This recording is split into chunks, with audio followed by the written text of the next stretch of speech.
Canucks and the CFL. Hughes Sports Podcast. We're taking the lead, analyzing the games from the ring to the field, from the ice to the turf. We'll break it down, discussing every win and every loss in town. We'll talk about the Canucks and the Lions. We are your irrational fans.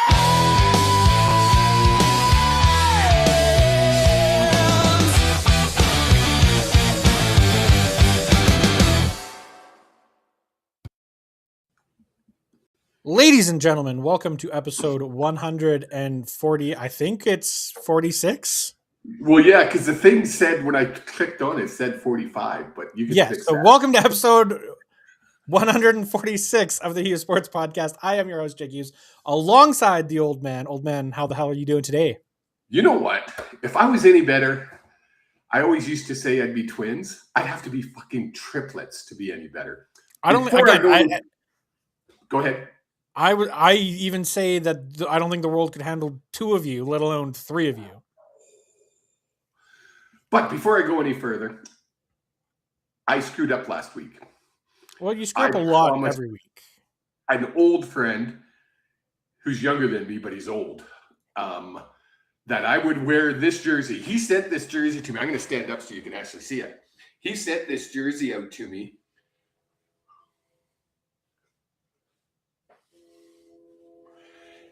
After Hughes was traded, because he didn't want to wear it anymore, and he knew I graduated. I graduated with this guy, so he knew I would wear it. So, Mike, thank you very much, my friend. You rock.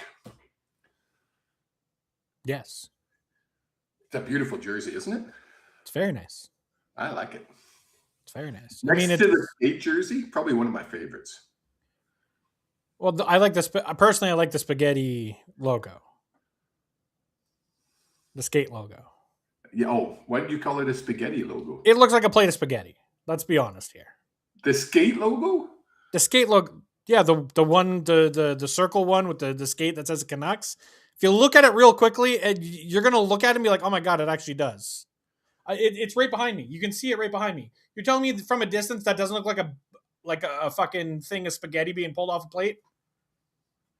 You know, what I think is you need to stop doing the edibles, Jake. Just because they're legal doesn't mean you have to do it. Because if that looks like a plate of spaghetti to you, I'm trying to figure out what happened and why you're not really, really skinny. I feel like everyone calls it the spaghetti logo. Nobody calls it that. Google Vancouver spaghetti logo. And watch what comes up. Vancouver Canucks spaghetti logo.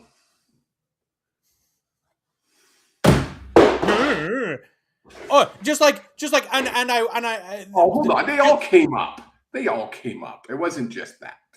Okay, well, focus. It was all of them. We are recording this. This is a recorded podcast. We are live yesterday when you're watching this. Yes. But it's today for us. It's today for us. And man, we got a special guest today. I'm so excited. Yes, and I have a bone to pick with you. Because last week's episode, you went on and on about how I'm crazy and insane that saying Stenberg isn't close to Gavin McKenna. You can't blow the interview. It's not been had yet. It has. You recorded it earlier today. Earlier today on the 27th of January. You recorded it earlier. And being the good producer and host, I listened to it the whole interview all the way through, double speed, so I could get through it before the show started today, or before we recorded today. But the boy genius, we won't say his name yet, but anybody who knows who the boy genius is, you'll know who it is. Or if you're reading the title, like we're naming, like you make it like it's some sort of surprise. If you're reading you clicked on this thing, you probably saw the fact that it's Harman Dayal, writer at The Athletic and co-host of Canucks Convo. Harman Dayal joins the old man later today. I guess later in the show, but he joined him earlier today Which was yesterday. Which was yesterday when you're watching. We're not going to go down that rabbit hole here.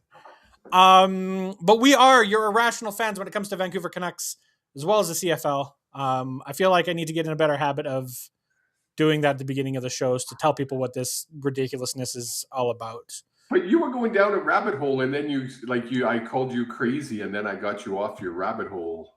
Yeah, I'm exhausted today. It might show. But tell the folks why you're so exhausted. Come on. Spill the beans, buddy. One of us has to work for a living. The other doesn't. Oh, pumpkin. First of all, you told me I was crazy for saying that Gavin McKenna might not be the first overall draft pick. And I want you to tell me, look at the camera and tell me and the rest of the audience that you were wrong. I wasn't wrong. Oh my God, you are so wrong. I wasn't. Listen, what did Harman say? He is folks, you'll hear it in a minute. He's still leaning to Gavin McKenna.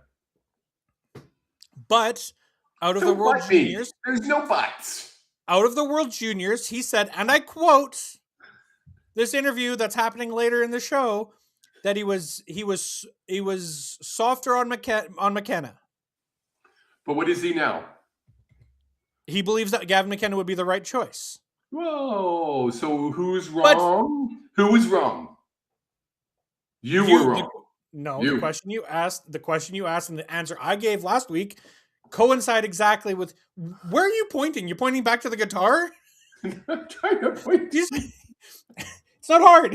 You just point straight in that direction. That way. We've done 140 plus of these. No, it's this way. And he still can't figure out how directions work on the camera. I point to him effortlessly every single show when I say, "How the hell are you doing?" And he's just like, which way is right? Shit. Everything's backwards. Okay. It's been a tough day, Jake.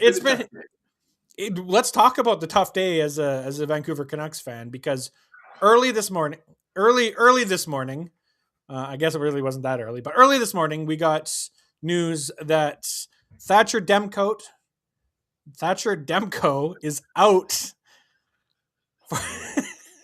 for the season. That should be his new name, Demko. That's really, it's more reasonable. He is out for the rest of the season. He's going in for hip surgery. And I put here, hasn't played 10 plus games in 2 years. Yeah. And I want to get clarity on that. He's played more than 10 games in a season. Mm-hmm. But he hasn't played 10 games in a row. He hasn't played 10 games in a row without leaving for at least a game or two. Yeah. I'm not going to spoil the interview any more than we already have. I'm glad they're sitting him, and I'm glad he's getting the medical help that he needs with his hip. It's a hip surgery he's getting. I read that it'll be 3 to 4 months rehab, and he'll be 100% by training camp of next season. So I also heard on Canucks Talk on my drive home today that with Harman Dayal. Nope, that's Canucks Convo. 2 different shows. Damn it. That they brought in experts kind of from not just all within sport, but all over the world to try to figure out what the core issue is with why Demko is constantly getting hurt. This wasn't he has a hip injury, let's replace it. This was a holistic view of what is the cause of all of these issues. Yeah. And what did they come up with? Apparently it's something to do with the hip. We don't know anything more than it's a hip surgery. We don't know if it's a resurfacing, if it's a ligament thing. We don't know. Because the Vancouver Canucks still think it's the 90s and shroud of truth. We don't tell people what's actually going on in the organization. Well, and why is that? Is it because our facilities for rehab and training and everything else is still from the 80s? I'm I'm not saying the injuries are the cause, but I'm saying the rehab isn't going as well as it should, not just for Demko. I mean, Rossi, we just found out he's now had a setback, and he's going to be out for a while longer. I do get what you're saying, and I get the thought process behind it, but I don't personally believe that has anything to do with it. See, I'd hate to be that guy, and obviously you can see this beautiful head of hair of mine. I would never wear a tinfoil hat, but I tell you, there's just seems to be, is it the Canuck curse coming in? What is it? And again, I'm glad they're sitting Demko. Don't get me wrong. I think this is the best plan the Canucks have had, because usually they would push them and say, no, you're going to get back. We're going to put you back in the net, or push them to get back in the net, like they have to numerous other players. So it's one of those, what's going on behind the scenes? I think it's just, I don't think it's a Canucks exclusive issue. I think if Demko was on any team, I think it would be the same issues. I don't know. We don't know. So you don't, like, it's impossible to know either way, right? And I get that, like, we know there's no practice facility, but the facilities, from my understanding, that the Canucks have were state-of-the-art 15 years ago for rehab and all of that. It's only 15 years. That's huge in the rehab business, though. Not the facilities. They're coming out with new technologies and new machines and new stuff that they use. But so you're assuming that they haven't made any upgrades to those types of facilities. We don't know that. I am.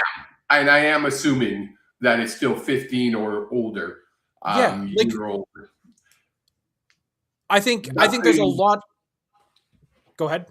Nothing has come out to tell us, yeah, we don't have a practice facility, but our training facility was, we spent $1 million on it last year. Like the BC Lions did when they had a report card come out and say our training facility sucks. So the owner said, you know what? I agree. Let's build an outdoor area, close it in.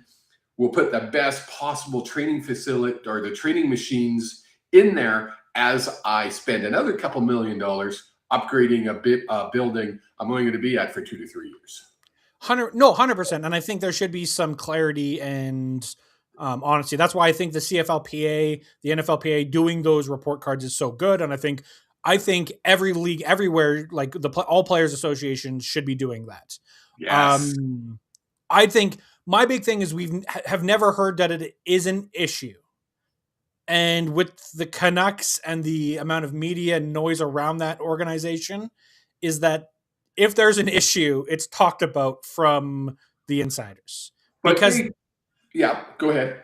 Because players like to talk. These insiders have people that talk to players or somewhere in the organization that's giving them this information. Like, they're not walking up to Tyler Myers in the neighborhood and saying, "Oh, what do you think of the lack of training facilities? Like, what, you don't have a practice rink? How does that make you feel?" No, they're talking to people who talk to people. Yeah. To me, if someone like Rick Dhaliwal or Harman Dayal, if they heard 2 or 3 different times, oh, someone's complaining that, Evander Kane, who just came to the organization, is complaining that they don't have the rehab facilities that they did in Edmonton. That'd be very quickly talked about in Vancouver. It would be. And I guess because all we hear is they don't have a training facility. So the training facility they do use can't be that good. Well, the practice facility isn't good. Like, again, from my understanding, they still have state-of-the-art equipment for training and working out. They just don't have a practice rink. I don't know. I'm just putting it out in the universe. That's what I do. No, I think it's a legitimate conversation to have, because it is one of those things where it's, multiple years and multiple players. Yes. But it's also, is it just we're also finding players in the bargain bin because the Canucks have been bad for so many years? Well, and it's right, but Demko, I think, is an outlier in that situation because Demko is a product of the Canucks organization. I think there, and I think the reason the holistic approach is, well, clearly there's something either you're doing mechanically that is causing these injuries, or there's something wrong that we're not understanding. So I'm hoping that's the holistic approach is, okay, this hip resurfacing or this hip, whatever it is, and I don't know what it is. I keep going to resurfacing, but there's all sorts of things you could do with a hip. But whatever it is, could that cause the release of tension in the back and the release of tension, which releases the tension in the knees, which doesn't cause that popliteus to strain, right? Like so many different pieces are so connected. And when you're in a position like goaltender where you're flixy-floppy, flippity-flop, and the Canucks have relied on him for so much to be a 45-plus goal 45 save a night guy, playing 55, 60 games a year, that his body's just kind of given up. So I'm not going to ask you the question because I asked Harman that question, but I will ask you. Yeah, I'll ask you. No, let's. I'll ask you after we come back from the interview. Question. Yeah. Do we actually want to throw to that interview now? Let's do that. Then when we come back, we can discuss a lot more stuff. Yeah. Let's do it. Yes. So this is your Conversational Man with Harman Dayal earlier today. Hey, everybody. I am here with Harman Dayal. Harman, thank you so much for taking time out of your busy day to join us here on the Hughes Sports Podcast. How you been? I've been great. Thanks for having me back. It's been a while, and a lot has changed with the Canucks since. Oh, just a little bit, eh? I think last time we talked was it 2 years ago that we talked, or was it did we talk last year? Might have been 2 years ago. Yeah, I think it was. So, I mean, we've gone through a whole transition here with losing Quinn Hughes. Let's start there. What was your first reaction when you heard of that trade? Yeah, I think it was shocking to see Minnesota being the team that ended up getting him. Of all the teams that were rumored to be interested in him, whether it was Washington, New Jersey, of course, Carolina, Detroit, nobody had really talked about the Wild as a possible destination for him, especially with it being a team out west as well, since we knew that Hughes' preference was likely to go out east. So I think the first surprise was just the destination, but the overall idea of Quinn Hughes being traded, I wasn't overly surprised. I think the writing was on the wall for quite a while with the way the team was trending, that they weren't going to be a contender anytime soon. And just knowing Quinn and the people around him, the stage that he's at in his career, winning is the number one priority for him. He's trying to carve out and build his legacy. He wants to achieve success as a team and not just rack up some of the individual accolades. So with all that in mind, I had been bracing for the possibility that Quinn was going to get dealt, especially when you hear an insider as credible as Ellie Friedman in the weeks leading up to it bringing up that, hey, there have been trade conversations. You don't take that lightly. Yeah. No, again, I wasn't surprised he was traded. I was surprised, like you, that he went to Minnesota.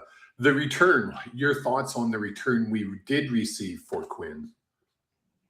Yeah, so I canvassed people around the league in the aftermath of the trade, and everyone I spoke to agreed that the Canucks probably did as well as they could have, considering the circumstances. I don't think you're ever going to win a trade where you're moving Quinn Hughes in the middle of his prime.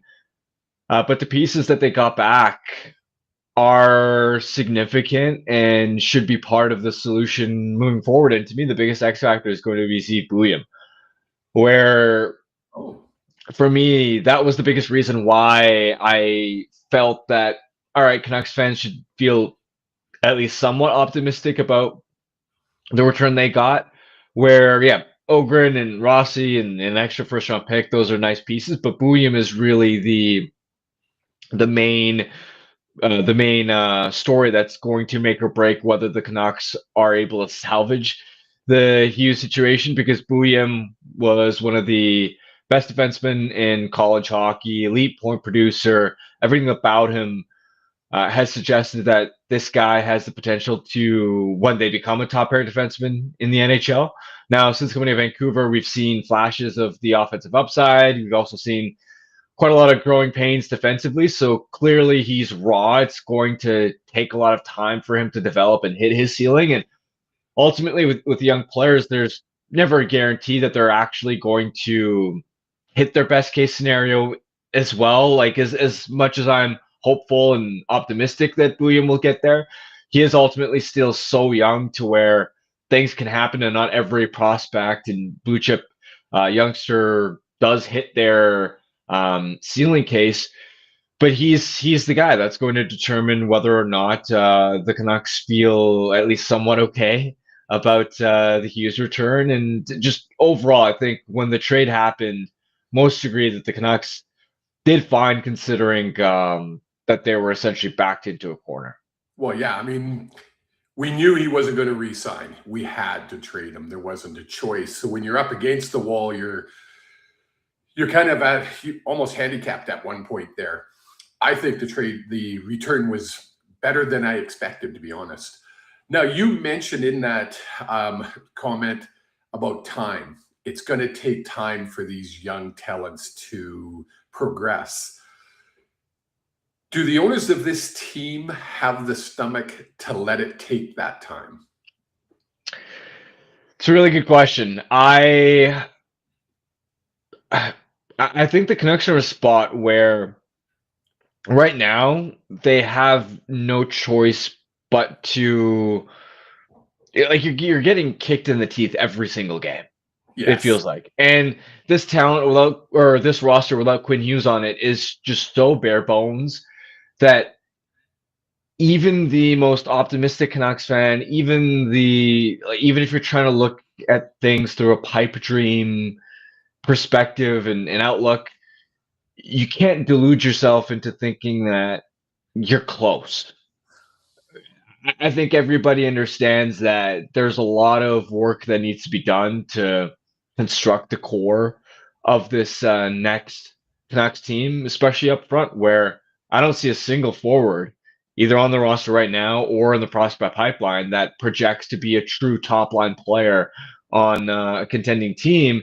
And I think I'm not so much worried about the next 2 years or so, where I think, especially since Demko's had so many injury troubles, and you don't have to worry as much about him, quote unquote, ruining a tank, not only this season because he's obviously out for the remainder of it, but in seasons future as well. He's just so unavailable with his health that I don't think he's going to be the type of game changer that is able to drag an undermanned Canucks team to being more competitive than you'd expect. So over the next couple of years, I just think they are so outgunned that they're, whether they like it or not, going to end up picking relatively high. For me, the question is, all right, when you get the Ivar Stenberg or the Gavin McKenna, and then you get another top pick next year, and then presumably the year after, and you start to draft some more players, you see progress with some of the young players you do have in the system already. Guys like Brayden Coots, Bouillon, Valander, Ogren, and you can see, all right, there's some hope, there's some light at the end of the tunnel. That's when you're concerned about, okay, is the impatience of the ownership group going to result in them hitting the accelerator sooner than they should, the way they did when, I mean, ahead of the 2019-20 season when they traded for JT Miller and signed Tyler Myers. Like, even though the JT Miller trade was a home run, like the idea, there was clearly, when you go out and you trade JT and you and then you sign Tyler Myers, they were ready to hey, we want to make the playoffs probably a year earlier than they should have. And Okay. then you saw, like, okay, you ended up with a 99th percentile outcome and how the Miller trade panned out. And okay, there's some promise, but then you have the bubble run, you're unable to keep Markstrom, Tanev, Toffoli, and all those guys. And then once the North Division year goes off the rails in the 56 game campaign where they end up last in that All Canadian division, then instead of riding out the pain, it's the of 1 year remaining with Beagle, Roussel, Erickson. They just don't have the patient's stomach that, so they go out and make that desperate OEL trade, which a lot of people thought was reckless at the time, and we saw how it panned out, and now OEL's dead cap it is on the books for a while, and you lose out on Dylan Gunther, who the Coyotes took with that pick. Gunther's a burgeoning young star, so for me, it's not so much the worry about them being impatient over the next little while, because I think you just can't stop it. It's like gravity; they're gonna fall to the bottom. But it's all right when you're starting to climb out of it. Are you then going to make decisions for short-term gains that you might regret in the long run? Yeah, and you know what? That's exactly where I'm looking at going. Do they have the patience after that 2-3 year? This ownership group has proven to me they don't, and that's what worries me. Especially when, I mean, we hear today now, the Canucks came out, as you mentioned quickly there, Demko, they're going to sit Demko for the rest of the season. Was it right? He's going in for hip surgery. Is that what I read? Yeah. And then just after that, we heard that Kane's agent was given permission to start marketing his trade. What do you make now? Where do you see this happening? Yeah, I think on the Demko front, it's not even about this season. It's about where his career is at in the big picture, because I was looking through the injury logs, and by my count, he's had 6 injuries in his last 47 NHL appearances dating back to the latter stages of the 2023-24 season. So this is a guy that, like, forget staying healthy for a full season or half a season. Can he stay healthy for 4 to 6 weeks at a time? Yeah. That's the worry with him. And so, sure, it's encouraging to hear that, okay, he'll be ready for training camp at the start of next season, but that doesn't guarantee that he'll actually stay healthy. Yeah. And it was the same conversation we had when he got hurt in November against Winnipeg, and people were saying that, oh, he avoided the worst case scenario and he might be back within a span of a few weeks. My reaction was, okay, great, but For how so long? what if he's back? For how long, right? And Yeah. now the Canucks are just going to have to deal with the consequences of the 3-year, $8.5 million AAV extension that they signed into last summer, which doesn't kick in until the start of next season. Demko is going to turn 31 next season, so age isn't exactly on his side. And I just think about Corey Schneider's trajectory as another high pedigree former Canucks goaltender that had all the talent in the world and was remarkable when he was healthy. But we saw once he was traded to New Jersey, had some impressive campaigns there, but ultimately, by the time he hit his early 30s, his body just hit a wall. And around the time when he turned 33 or so, that's when the NHL success just wasn't there for him anymore, and his career in the league was cut short. It's hard not to worry about a scenario like that, even though we know that, hey, he will be back for training camp next season. And then on Evander Kane, it's a tricky one where if you're the Canucks, you're hopeful that a team sees enough in his size and his historical track record in the postseason, or even last year in the playoffs up until the Cup final, he was an effective playoff contributor, that they view him as a piece that there is still some interest in him, right? Especially if the Canucks are willing to retain some salary on his contract. However, he is a polarizing asset. Some teams aren't going to want to touch him because of just his reputation around the league and the locker room fit and some of the off ice stuff that's happened. And other teams are going to look at he's 34 years old. He himself has had durability concerns in previous years. And most importantly, he's just been inconsistent in terms of his actual on ice performance. He's slowed down in terms of his foot speed. He is a bit of a liability defensively. The scoring hasn't exactly been there this season. The physicality has been on and off this season. So what version of Evander Kane are you really getting? Are you going to get the version of him that was effective in the playoffs last year? Or are you going to get the player that has mostly been a non-factor for this year? And this is where, with the agent being involved, the hope is that Dan Milstein can sell another team on the fit and just Kane perhaps being the most motivated version of himself, where he must know that he needs to have a strong performance down the stretch and into the playoffs to secure what's probably his last significant payday and last significant contract in the league. But that's a challenge and task now. And for the Canucks, they've, in my mind, got to find a way to recoup some future value for him, even if it isn't a really high draft pick. What do you think we can get for a Kane? Is a second round out of the question? Because what did we gave up a fourth round, did we not, for Kane? Yeah, it was a fourth rounder initially. A second rounder would be the best case scenario, right? And at last year's deadline, especially with the lack of sellers, we saw some fairly mediocre players go for second round picks. Brandon Tanev, Anthony Beauvillier, Trent Frederick all went for second round picks.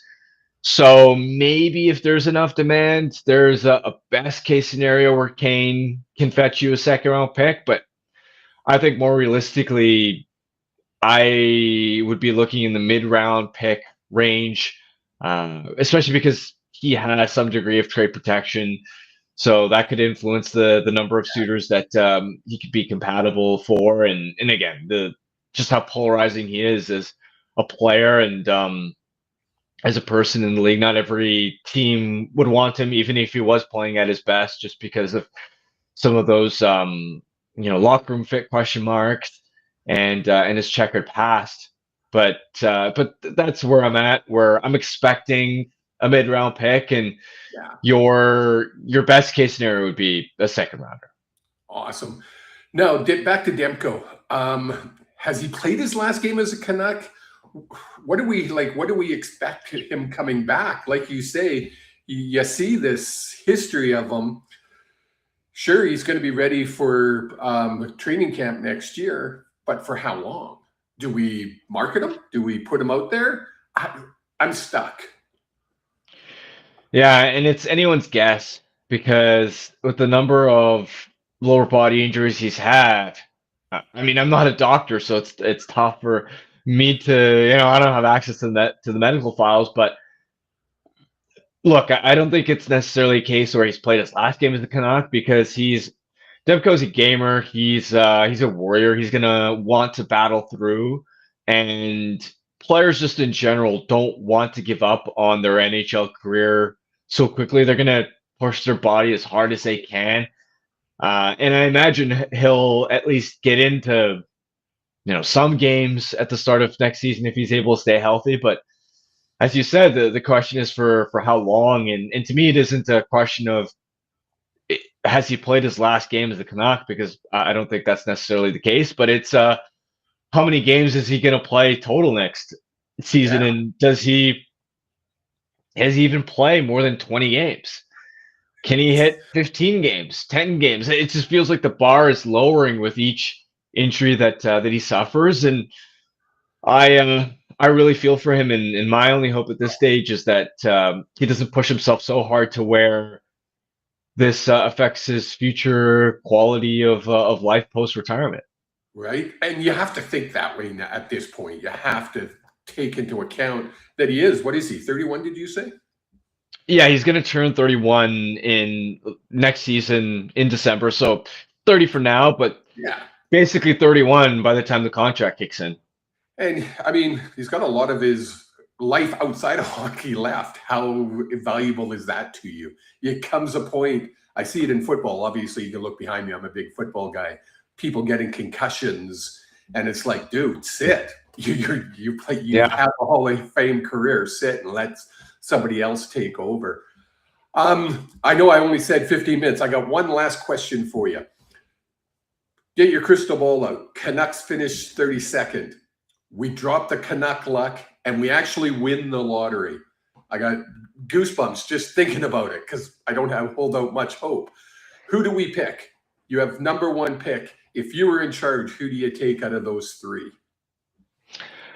To me, it'd be between Stenberg and McKenna. It's really close right now. I think coming out of the World Junior Championships, I was leaning slightly towards Stenberg, but it was a soft take because I'm still really high on McKenna's talent, and I didn't want to completely write him off after a pedestrian start to his NCAA career. And then now you look at what's happened since the World Junior tournament, and McKenna's been on an absolute heater. It's not to say that Stenberg hasn't still been productive in the SHL, because he has been, but McKenna's hit that next level that I think we were all hoping for.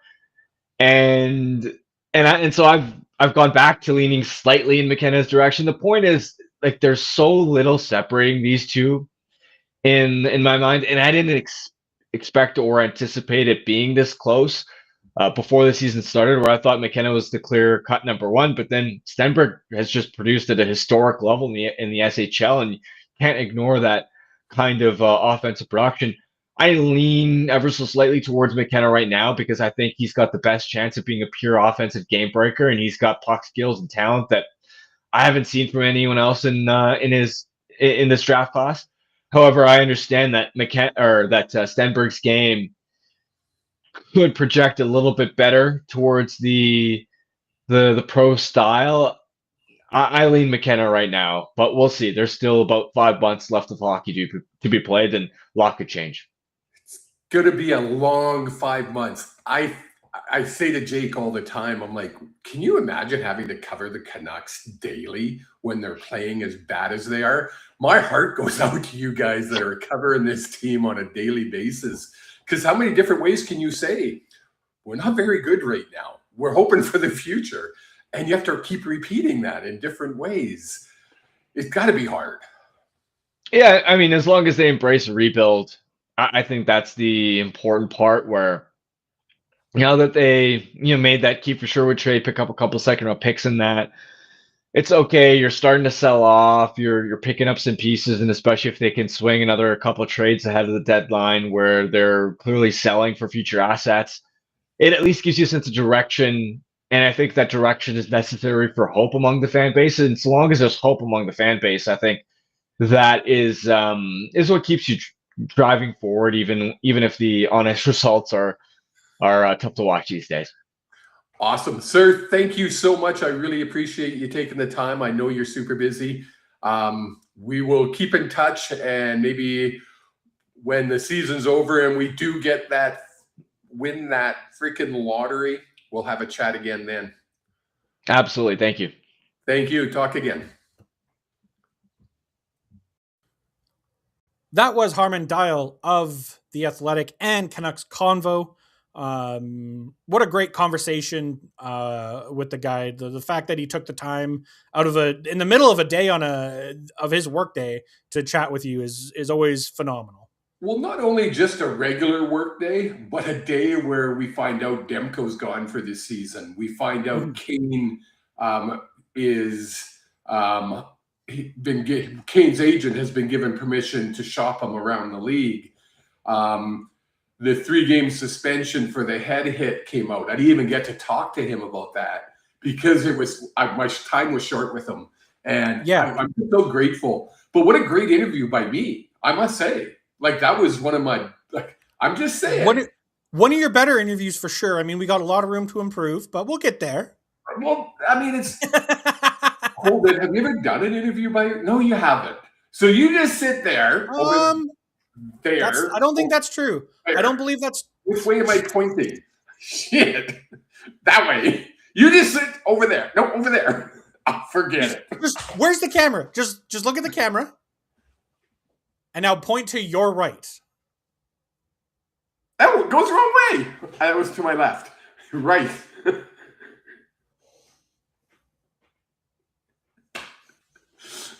Folks, Oh my I had goodness. fun with the Okay. interview.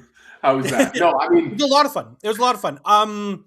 Before we threw the interview, you were going to ask me a question and then you hesitated. So we threw to the interview. What was the Yes. question you wanted to ask me? Because we were just talking about Demko before we threw to that interview. I asked Harman, what happens when he comes back now? Do we get 10 plus games out of him? You brought up that stat that he hasn't played 10 plus games in over 2 years. And Harman said, do we get 10, 20 games out of him? Is that it for the season?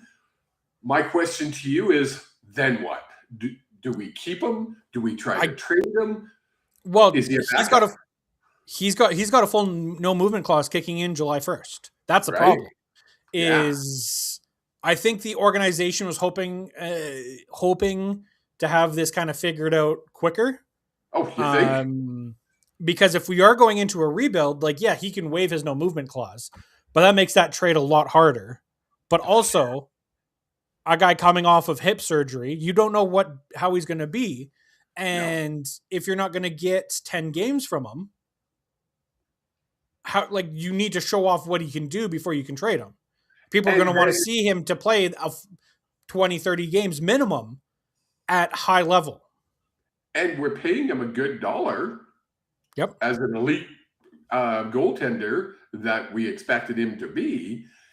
And now, what? I mean, I think the organization knew the risks of that contract extension.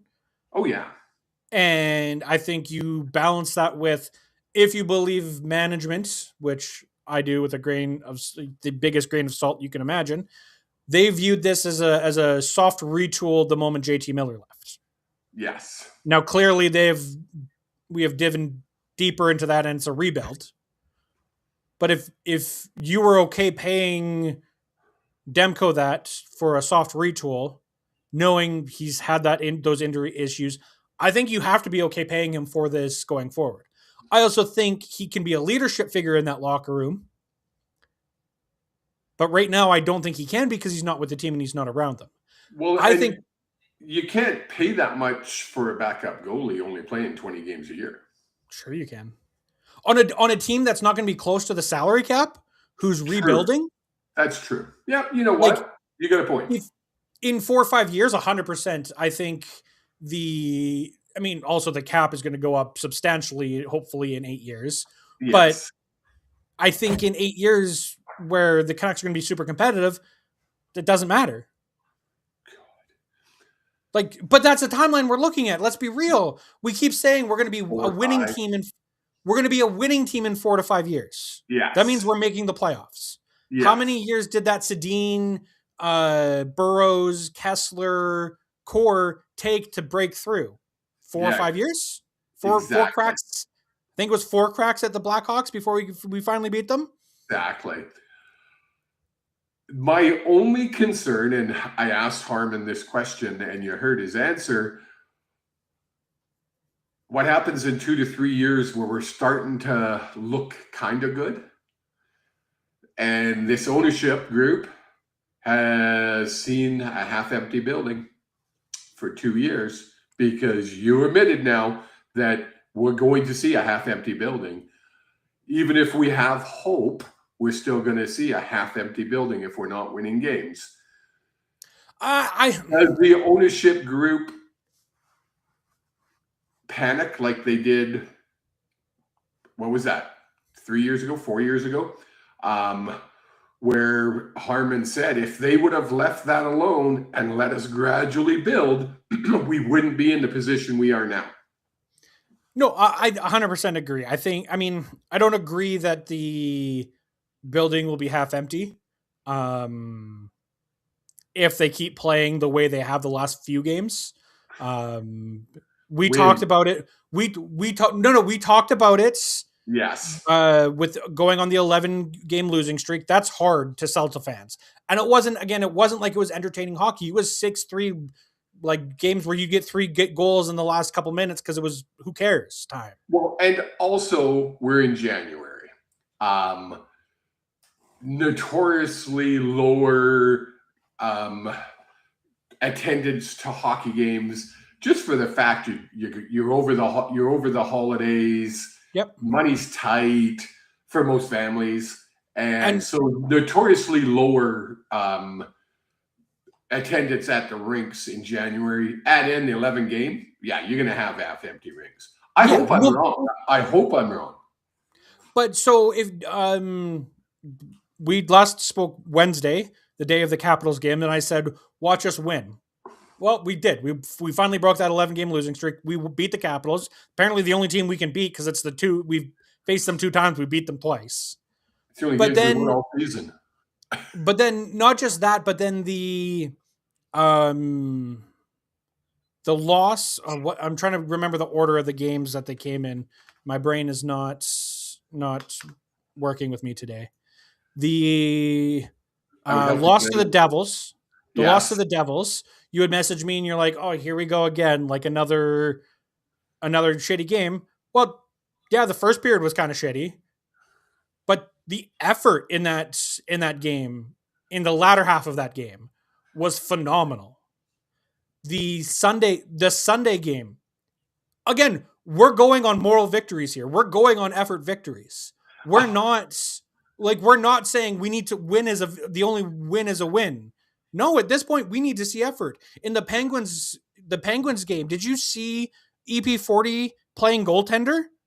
Yes, with the goalie I saw the highlight of that, actually. It was like, holy. Like, the effort is there now. And I feel like that's something that has been really missing. And it was for a handful of games before we traded Kiefer Sherwood. It was only Kiefer Sherwood showing that energy and that commitment to try, even though we're getting beaten. Do you think Foote calling out the veterans had a helping hand in that they heard the message? Partially. I also wonder if during this 11-game homestand, if conversations at Rogers Place in the GM suite and owner suite and president booth, if they all got together and said, hey, we need to tell Adam Foote that he's fine in his position. I talked about it last week. I think they should get rid of Foote and bring in Malhotra. You are on the other end of that coin. I wish I should have asked Harman that question. Never crossed your mind. See, this is why I need to be here, because I remember the things we talked about. Can't remember the games, but I remember what we talked about a week ago. But if the effort is there and games are exciting like that, especially at home, are exciting like that, well, maybe you are seeing, again, I don't think you're going to get sellouts. You might just get 75, 80, 85% sellouts, like near capacity games. Is that enough to keep the Aquilini family happy? The Aquilinis want money. There's no doubt about it. Money talks. But they also have this ego. See, and that's we've talked about it before, and I want to bring it up in this conversation. So I'll let you start here. So they also have this ego when they see, like, the lower bowl is sold out. Like, it's hard to get tickets in the lower bowl. We talked about it. It's corporate.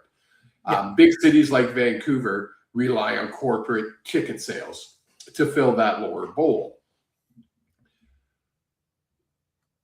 My worry is the Aquilinis, with their ego, will see that half empty because, again, the average corporate ticket giver, receiver, the people going on those tickets are probably not diehard Canuck fans. And they're only going to go if it's the cool thing to do. To watch a team lose, whether you're an irrational fan like yourself, but they show effort, you enjoy the game, you're happy. Yeah. The average fan, that's not the case. Because they don't understand, they don't see the big picture, they don't understand what you and I understand because we are irrational fans and we see the bigger picture. So will the Aquilinis go, oh, I'm sick of this half empty, we got to do something. But so the thought process to me is they have ego, clearly, because you went down the visualness of it, the fact that they're paying people are paying, but they're not showing up. Yeah. I really don't think they care about that. I think that the moment the Aquilinis win a Stanley Cup with the Vancouver Canucks is the day they put the team for sale. They want to be the team for sale. I don't think we win them with them as owners. Because I don't think the hockey universe gods will let us. They want to be the heroes of the story. Oh, of course. Right? And it's hard to, if I had that type of money and I'm putting it in, and as an irrational fan, like, yeah, I'm doing everything I can to make this team win. Am I going to make mistakes and get over involved? Hell yeah. Because I think I know what's best. Hell, that's why we started this podcast. We think we know better than what the ownership is doing. Or a lot of the other independent podcasts. Yes. Oh, 100%. I think there are a lot of big name podcasts that we are better than. We're way more entertaining. I just looked this up, and I know we're going very heavy on time. But I want to just show this. So this is the game. When you're watching this is tomorrow night. So this is all the available seats. All of the blue that you see in the map is are available via Ticketmaster. Yes. The pinks are resale. This is a Thursday game. This is a Thursday game. Wow. Against the Ducks. Not a huge market, not a huge but still not. Honestly, when I'm looking at that, it's like it's a lot of seats for sale, but really not bad for how bad this Canucks team has been. Like if you're looking at the lower bowl, go 2 years from now, though. Whew. This is 15 games in. Now, this is a Saturday night game against the Maple Leafs, one of the hottest tickets to get anywhere in Canada. There's a lot more seats still available in the lower bowl even. Yeah. Wow. So I get it's just one of those things that I wanted to take a look at to see if our thought process aligns. And I think the fact that a Thursday night game, yes, it's 2 days closer because we're recording this on Tuesday. This is the Saturday game. I know there's going to be a lot of last minute purchases on Saturday, but is it going to get any worse than this? I don't think so. I think so.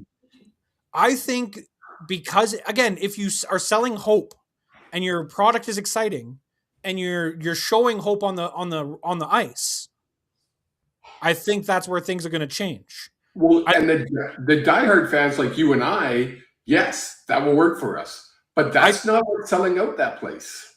I think that's selling out more of those places than more of that place than you'd think.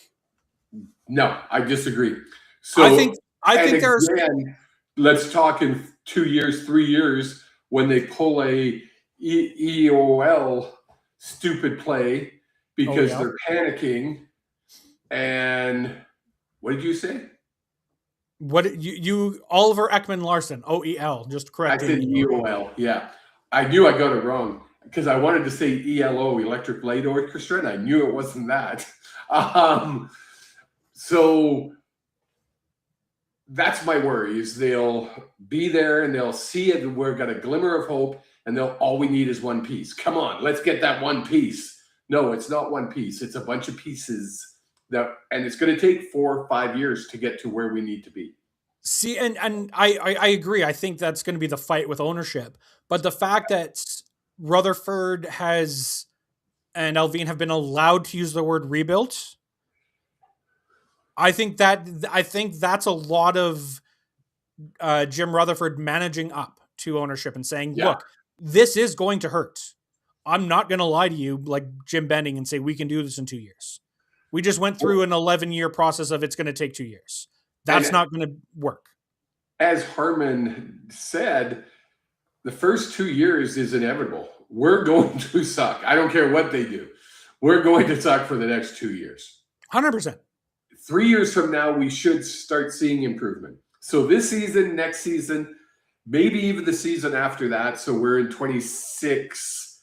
Now the 26-27 season is going to suck.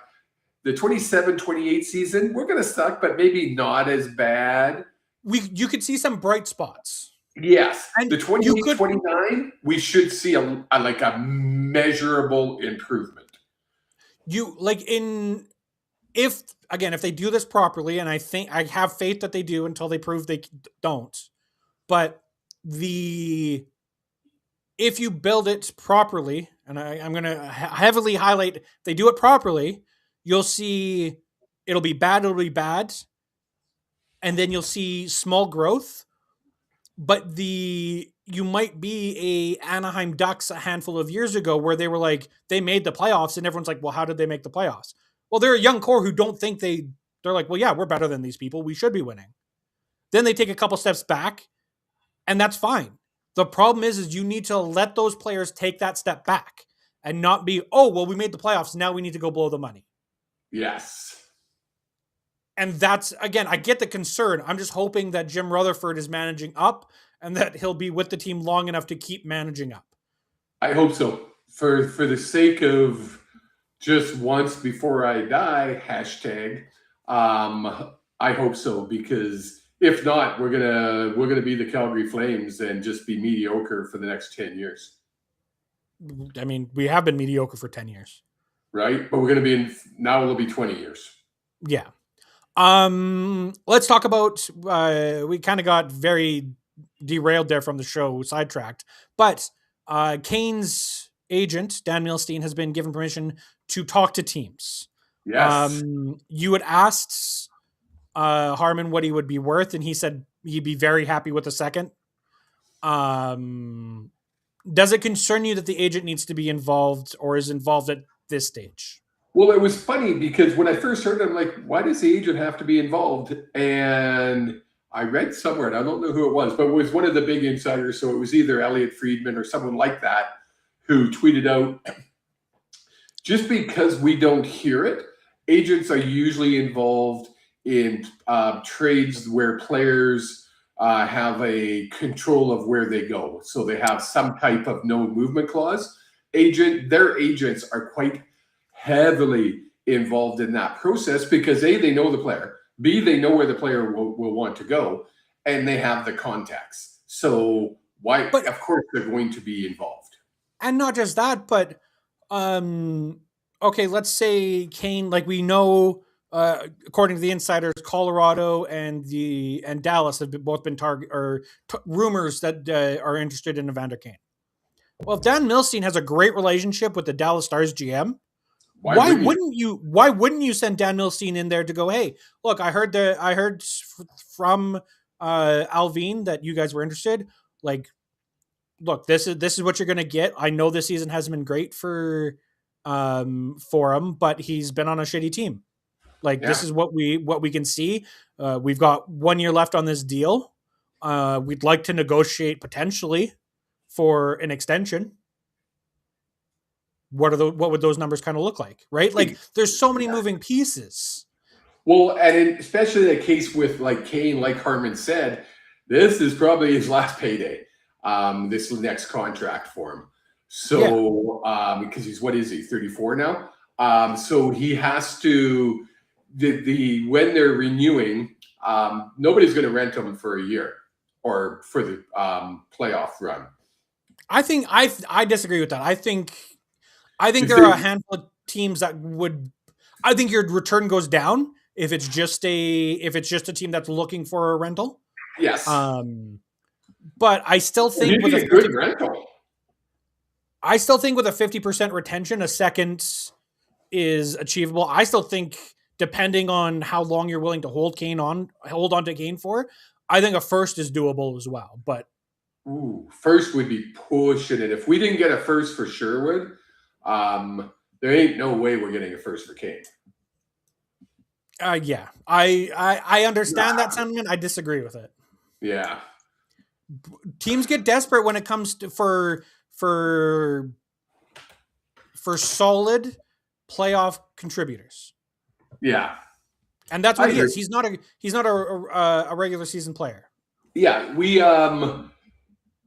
he is built for the playoffs. So that is where he shines, because he's that grinder, get into the corner, cause lots and lots of grief to the opponent. And that's what you want in the playoffs, right? That one guy that can get under some of your top name players. Get under their 100%. Skin. Yeah. Great conversation on the Canucks this week.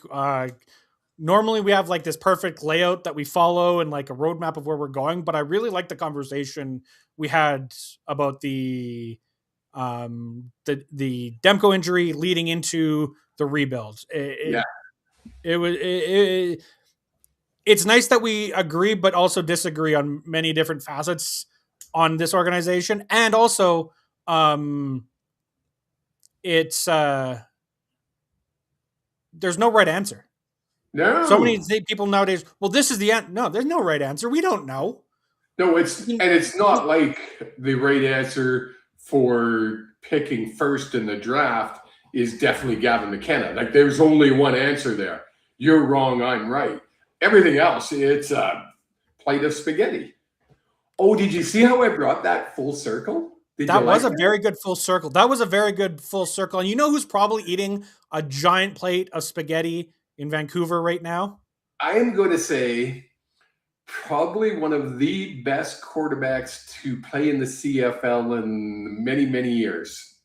I will argue the greatest Canadian quarterback to play in the CFL. Man, you're going to have some people down on you with that guy. Let's make that one a freaking Nathan, tweet. Who do you think is a Canadian quarterback that's played in the CFL? Who is better? Whoo, buddy. Come on. That's Canadian. Canadian. But what we were talking about is the BC Lions announced today, the 27th, that they have locked up Nathan Rourke to an extension through the 2028 season. Yes. Which, if I'm not mistaken, is a 1-year extension? 2 year. 2 year? Was it ending this year? Yeah. Okay. So they wrapped him up for 2 years, making him still the highest played CFL player. He will also only be 30 by the time the contract runs out. Wow, eh? Right? Like, you look at the likes of Coloros and Harris. We still got another 4 or 5 years of Rourke in the CFL and the face of the CFL. And I'm using that because that is exactly what General Manager Ryan Rigmaiden said in the official statements about the signing, is that he is the best player in the league and the face of the CFL. Yes. Are you sorry? I keep looking over at you. Are you still looking at? Well, I couldn't remember his name. Russ Jackson is widely considered the greatest Canadian quarterback, having won 3 MOPs. Okay, so Rourke needs one more, and he's tied that. And he played 12, and Russ Jackson played 12 years in the CFL. Stop. Carry on. Look, all I'm saying is he is. I love him. He's one of the greatest and the nicest. When he took that 5 to 7 minutes, I did the interview with him during the Grey Cup. Just a nice guy is to top it off. So humble, doesn't like the spotlight. So yeah.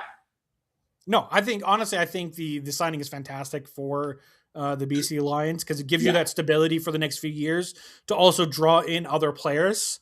Well, that's the key. right? Like you've now said, okay, we have 3 years of Nathan Rourke.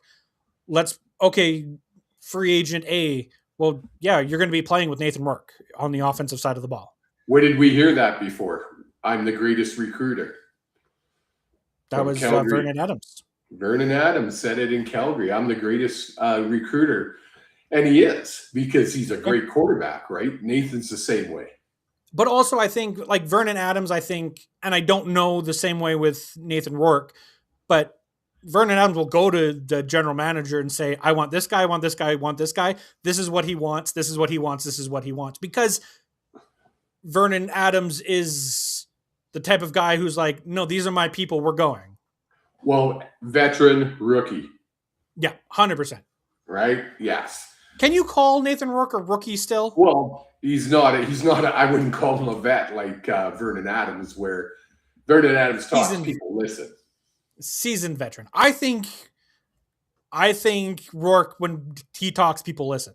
Yes, I'm sure they do, but he's not on the same level. He's not going to go knocking on the GM's door saying, I want this receiver, I want this offensive lineman, I want this running back. Not yet. At the end of this 3-year contract, probably will be. Yeah, exactly. Anything else from you before we wrap up the show? No, great show. I love shows like this. We need to get more guests on, and I'm working on that now, having more availability where I'm flexible, because it's hard, guys, when we do the live show and we're doing it at 7:00 Mountain Time, 6:00 back home in BC. It's hard to get guests that'll come on. So being flexible, we're going to be able to do that. Only thing is, it'll be recorded, which is fine. It's still great to have the guest. 100%. And the fact that when you say you're flexible, like the fact that you're able to be doing these interviews during the middle of the day when they're free makes it so much easier. So might be less of me in interviews, but more for the show, which is perfectly fine. You get out of here. But thank you so much to Harman Dayal for jumping on yesterday when you're watching this, to chat with the old man. We appreciate it. If you do want to listen to more, you can listen to Canucks Convo. You can also check out his writings and insights at The Athletic. But that is another show. Have yourselves a wonderful week. We'll be back here live. That's not true. We'll be back here recorded on Wednesday. Mwah. Goodbye. Peace. So that'll be Tuesday.